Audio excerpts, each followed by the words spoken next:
Hello friends, welcome to Aquashots channel. இந்த வீடியோல aquarium fishes வந்து வளர்க்கறதுல நம்ம ஒரு சில விஷயங்கள் வந்து தப்பா புரிஞ்சிக்கிட்டு இருப்போம். அதாவது இது எல்லாமே வந்து நிறைய பேர் திரும்ப சொல்லி இப்படி தான் மெயின்टेन பண்ணனும் அப்படி சொல்லி தப்பா புரிஞ்சிக்கிட்டு இருப்போம். சோ அதனால மெயின்டெனன்ஸ் வைஸ் வந்து நிறைய பேருக்கு நிறைய ப்ராப்ளம்ஸ் வந்து வரும். ஸோ அந்த மாதிரி நம்ம தப்பாக புரிஞ்சுக்கிட்ட விஷயம் என்னென்ன மாதிரி மித்ஸ் எல்லாம் இருக்குது இந்த ஃபிஷ் கீப்பிங்கில் அப்படிங்கிறத பற்றி தான் இந்த வீடியோவில் டீட்டெயிலாக பார்க்க போகிறோம். ஸோ வாங்க வீடியோக்குள்ளே போகலாம். ஃபர்ஸ்ட் ஆஃப் ஆல் வந்து ஃபிஷ் டேங்கோட சைஸ். ஸோ இந்த சைஸில் வந்து எல்லாருமே என்ன நினைப்போம்னா ரொம்ப சின்ன டேங்க்லாம் வந்து மெயின்டைனே பண்ண தேவையில்ல, ஸோ தண்ணி மாற்ற தேவையில்ல, எந்த மாதிரி எத்தனை ஃபிஷ்ஷஸ் வேணால் நம்ம கம்மியான ஃபிஷ்ஷஸ் விட்டால் ஈஸியாக மெயின்டைன் பண்ணிக்கலாம் அப்படிங்கிற மாதிரிலாம் தாட்ஸ் இருக்கும். அது உண்மை தான். பட் இந்த ஃபிஷ் டேங்க் சைஸ் அப்படிங்கிறது வந்து எக்ஸ்ட்ரீம் சின்ன டேங்க், அதாவது ஒரு அடி டேங்க்கு ஒரு 3 அடி டேங்க்கையும் கம்பேர் பண்ணிங்கன்னா ஸோ 3 அடி டேங்க்கில் கொஞ்சம் அதிகமாக இருக்கும், ஒரு அடி டேங்க்கில் கம்மியாக இருக்கும். பட் நிறைய பேர் என்ன பண்ணுவாங்கன்னா ஒரு 2 ஃபீட் டேங்க்லேருந்து 3 ஃபீட் டேங்க்கே அப்கிரேட் ஆக மாட்டாங்க. அது மட்டும் இல்லாமல் அவங்க first time fish tank set பண்ணும்போதே வந்து 3 ஃபீட்னா ரொம்ப கஷ்டமாக இருக்கும் மெயின்டைன் பண்ண. ஸோ நம்ம 2 ஃபீட் வாங்கிக்கலாம் அப்படின்னு சொல்லுவாங்க.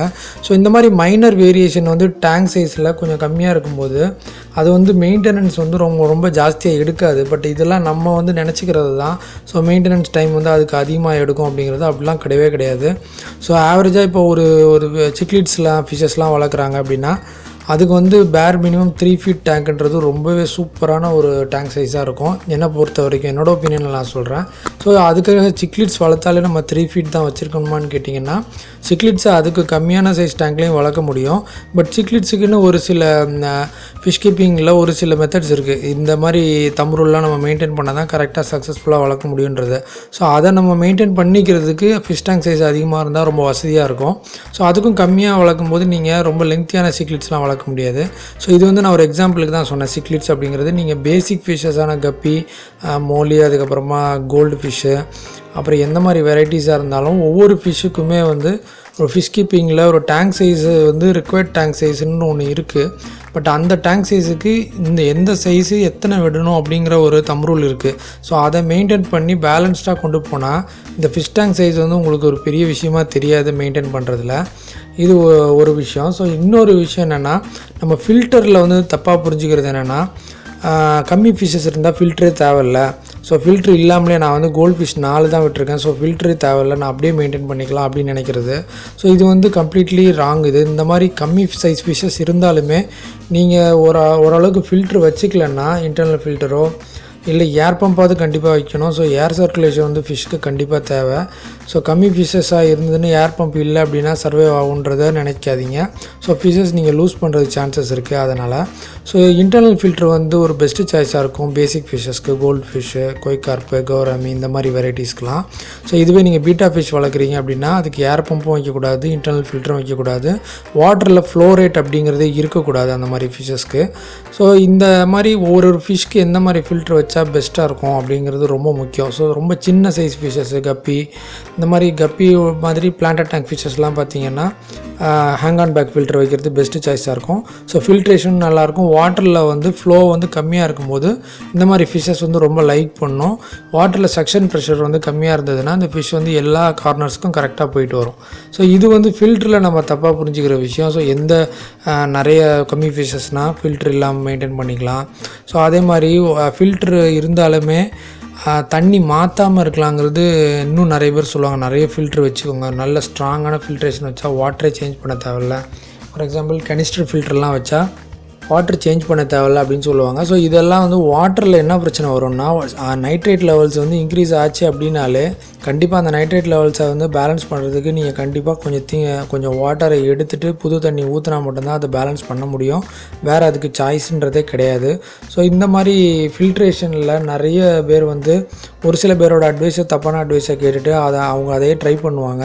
ஸோ திரும்ப ஃபிஷ்ஷஸை லூஸ் பண்ணிக்கிட்டே இருப்பாங்க. ஸோ இந்த மாதிரிலாம் நடக்காமல் இருக்கணும்னா ப்ராப்பராக ஒரு டேங்க் சைஸுக்கு எந்த மாதிரி ஃபில்டர் அடாப்டாக இருக்கும் அப்படிங்கிறத நீங்கள் ப்ராப்பராக வச்சு மெயின்டைன் பண்ணுறது தான் ஒரு பெஸ்ட்டு சாய்ஸாக இருக்கும் என்னை பொறுத்த வரைக்கும் ஃபில்ட்ரேஷனுங்கிற டாப்பிக்கில் நான் பேசுகிறது. ஸோ அடுத்தபடியாக ஃபிஷ்ஷுக்கு ஃபீடிங் கொடுக்குறதில்ல நிறைய பேர் என்ன தப்பாக புரிஞ்சுக்கோங்கன்னா நிறைய ஃபீடு கொடுத்தா நல்லா ஃபாஸ்ட்டாக வளர்ந்துடும், ஃபிஷ் வந்து ரொம்ப வேகமாக வளர்ந்துடும் அப்படின்றது. சரி, இது வந்து ஓரளவுக்கு ஒரு 50% உண்மை தான். 50% இதில் வந்து ஒரு ரிஸ்க் இருக்குது ஃபிஷ் வந்து சீக்கிரம் செத்து போகிறதுக்கு. ஸோ கேப்டிவிட்டியில் நம்ம வளர்க்கும் போது ஒரு க்ளோஸ்டு ஸ்பேஸில் ஃபிஷ்ஷஸை வந்து நம்ம வளர்த்துக்கிட்டு இருக்கோன்றதை நம்ம மறந்துடுறோம் அந்த மாதிரி ஓவர் ஃபீடிங் பண்ணும்போது. ஸோ ஓவர் ஃபீடிங் பண்ணாலுமே ஃபிஷ் வந்து நல்லா ஆக்டிவாக இருக்கும், இல்லை நல்லா சாப்பிட்டு லெங்க்த்தியாக வளரணுன்னா ஃபிஷ்ஷுக்கு ஸ்விம் பண்ணுறதுக்கு ரொம்ப லெங்க்த்தியான ஸ்பேசஸ் வேணும். அது வந்து நம்மளால் கொடுக்க முடியாது ஒரு கிளாஸ் டேங்க்கில். ஸோ பெரிய வந்து இப்போ பண்ணைங்கள்லாம் பார்த்திங்கன்னா மீன் வந்து குஞ்சிலிருந்து சேல் பண்ணுற சைஸ்க்கு வர்றதுக்கு எவ்வளோ தூரம் ஃபாஸ்ட்டாக வளர்ந்து வருதோ அவ்வளோக்கு அவங்க ஃபாஸ்ட்டாக அதை தூக்கி மாற்றிடலாம், சேல் பண்ணிடலாம். ஸோ அந்த மாதிரி பண்ணணும் அப்படின்னா அவங்க ப்ராப்பராக ஃபீடிங் வந்து நல்ல ஒரு ஹெல்த்தியான ஃபீடிங்கு, பேலன்ஸ்டு டயட் வந்து கொடுத்தாகணும். இப்போ நம்ம கொடுக்குற அந்த ஃபேக்ட்ரி மேடு ஃபுட்ஸ்லாம் இருக்கு இல்லையா, இது எதுவுமே அவங்க கொடுக்க மாட்டாங்க. பண்ணைங்களில் வளர்க்குற மீனுக்கு அவங்களாவே மேக் பண்ணி நல்ல ப்ரோட்டீன் ரிச் ஃபுட்ஸாக லைவ் ஃபீட்ஸு எது வந்து பட்ஜெட்லேயும் வருமோ அதே சமயத்தில் நல்லா வந்து க்ரோத் ஃபாஸ்ட்டாக கொடுக்குமோ அந்த மாதிரி ஒரு டயட் தான் வந்து அந்த ஃபிஷ்ஷஸ்க்கு வந்து கொடுப்பாங்க. ஸோ அக்வாரியமில் சேலுக்கு வர்ற வரைக்கும், அந்த சைஸ் வர வரைக்கும், அதுக்கப்புறமா அக்வாரியமுக்கு வந்து இப்போ வந்ததுக்கு அப்புறமா தான் நம்ம இந்த மாதிரி ஃபேக்ட்ரி மேட் ஃபுட்ஸ் எல்லாம் வந்து கொடுக்குறோம். நமக்கு வந்து அது செட் ஆகாது, ப்ரிப்பேர் பண்ண டைம் ஆகும்.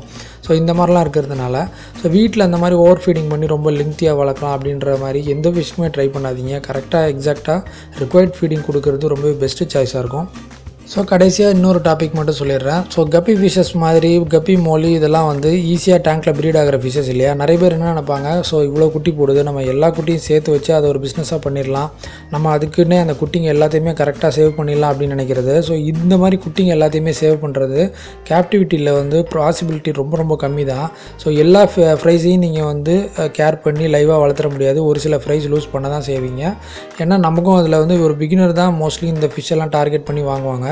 ஸோ ஃப்ரைஸை எப்படி கேர் பண்ணுறது, எந்த மாதிரி வந்து ஃபீட் கொடுத்து அதை கரெக்டாக க்ரோ பண்ணுறது அப்படிங்கிறது அவங்க எக்ஸ்பீரியன்ஸ் பண்ணி பார்க்கும்போது தான் தெரியும். ஸோ நீங்கள் ஃபஸ்ட் டைம் கப்பி ஃபிஷ் வாங்கும்போது நிறைய பேர் அட்வைஸ் பண்ணியிருப்பாங்க, அக்வாரியம்லேயும் சொல்லியிருப்பாங்க நிறைய குட்டி போடும், நீங்கள் அதை வந்து வளர்க்கலாம் அப்படின்னு சொல்லிட்டு. ஸோ இந்த மாதிரிலாம் நீங்கள் நினச்சி வாங்கினீங்கன்னா இது வந்து ஒரு 50% வந்து உங்களுக்கு செட் ஆகும், 50% எல்லா ஃப்ரைஸையும் சேவ் பண்ண முடியாது. ஸோ இதை கரெக்டாக சேவ் பண்ணணுன்னா அதுக்குன்னு செப்பரேட்டாக கேர் கொடுக்கணும், அதுக்குன்னு செப்பரேட்டாக டேங்க் வச்சுருக்கணும். அது மாதிரி நீங்கள் அதை டெய்லி வாட்ச் பண்ணுறது வந்து எப்படின்னா, நீங்கள் ஒரு கப்பி ஃபிஷ்ஷோட ஆவரேஜ் சைஸ் பார்த்தீங்கன்னா 1 இன்ச்சு 1.5 இன்ச்சு இந்த சைஸில் வந்து நீங்கள் கடையில் வாங்குவீங்க. ஸோ அந்த சைஸ் ஃபிஷ்ஷையே வந்து உங்களுக்கு கேர் பண்ணுறது ரொம்ப சேலஞ்சிங்காக இருக்கும்போது அதோட ப்ரைஸ் வந்து ரொம்ப கடுகளவில் இருக்கிறத அதுக்கு ஒரு கலரேஷன்லாம் வந்து அதை வந்து நீங்கள் சேல் பண்ணுற அளவுக்கு வளர்க்குறது எப்படிங்கிறத நீங்கள் யோசிச்சுக்கோங்க. ஸோ பண்ணைங்களெல்லாம் என்ன பண்ணுவாங்கன்னா, இந்த குட்டிங்க எல்லாமே வந்து ஆர்கானிக்காக வந்து க்ரீன் வாட்டரில் வந்து லைவ் பிளான்ட்ஸ் நிறைய போட்டிருப்பாங்க. அழகாக அது ஹைட் ஆகிட்டு அதுவாகவே நேச்சுரலாக அந்த டேங்க்கில் சிமெண்ட் தொட்டிலையோ இல்லைனா குட்டைங்களில் இருக்கிற அந்த பிளான்ட்ஸு அப்புறமா இவங்க போடுற ஃபீட்ஸு என்னென்ன அதுக்கு கிடைக்குதோ சாப்பிட்டு அதுவாகவே நேச்சுரலாக க்ரோ ஆக ஆரம்பிக்கும். ஓரளவுக்கு அவங்க குட்டியை செப்பரேட் பண்ணி பார்ட்டிஷனாகவும் வளர்ப்பாங்க. ஸோ இந்த மாதிரி வந்து ரொம்ப லோ ரேட்டட் ஃபிஷஸ்லலாம் நேச்சுரலாகவே அது வந்து ஹைட் ஆகி வளர்ந்துடும் பிளான்ட்ஸ் இருந்ததுன்னா. ஸோ இப்போ நீங்கள் லைவ் பிளான்ட்ஸ் இல்லாதப்போ நீங்கள் ஃபிஷ்ஷஸ் கூட கப்பி ஃபிஷ்ஷோட அந்த ப்ரைஸ் இருக்கும்போது கப்பி ஃபிஷ் வந்து சாப்பிட்ரும் நிறைய குட்டிங்களை. ஸோ சேவ் பண்ணுறது ரொம்ப டஃப்பாக இருக்கும். ஸோ நம்ம வீடியோட எண்டுக்கு வந்தாச்சு. ஸோ இந்த மாதிரி மித்ஸ், அதாவது நம்ம நம்பக்கூடாத விஷயங்கள் நிறைய இந்த ஹாபியில் வந்து இருக்குது. ஸோ இது வந்து யாருமே வந்து பிளான் பண்ணி நம்ம பரப்புறதெல்லாம் கிடையாது. ஸோ நம்ம தப்பாக புரிஞ்சிக்கிறது தான். ஒவ்வொரு ஹாபிலையுமே வந்து ஃபஸ்ட்டு எக்ஸ்பீரியன்ஸ் பண்ணி பார்க்கும்போது தான் அதில் இருக்க டிஃபிகல்ட்டிஸ் தெரியும். ஸோ இப்போ நான் சொல்கிற எல்லா பாயிண்ட்ஸ்லேயும் நீங்கள் ஏதாவது எக்ஸ்பீரியன்ஸ் பண்ணியிருந்தீங்கன்னா கமெண்ட் செக்ஷனில் கமெண்ட் பண்ணுங்கள், நான் தெரிஞ்சுக்கிறேன். ஸோ இந்த வீடியோ பிடிச்சிருந்தால் லைக் பண்ணுங்கள், யூஸ்ஃபுல்லாக இருந்தால் ஷேர் பண்ணி நம்ம சேனலுக்கு சப்ஸ்கிரைப் பண்ணுங்கள். தேங்க்யூ ஃபார் வாட்சிங்.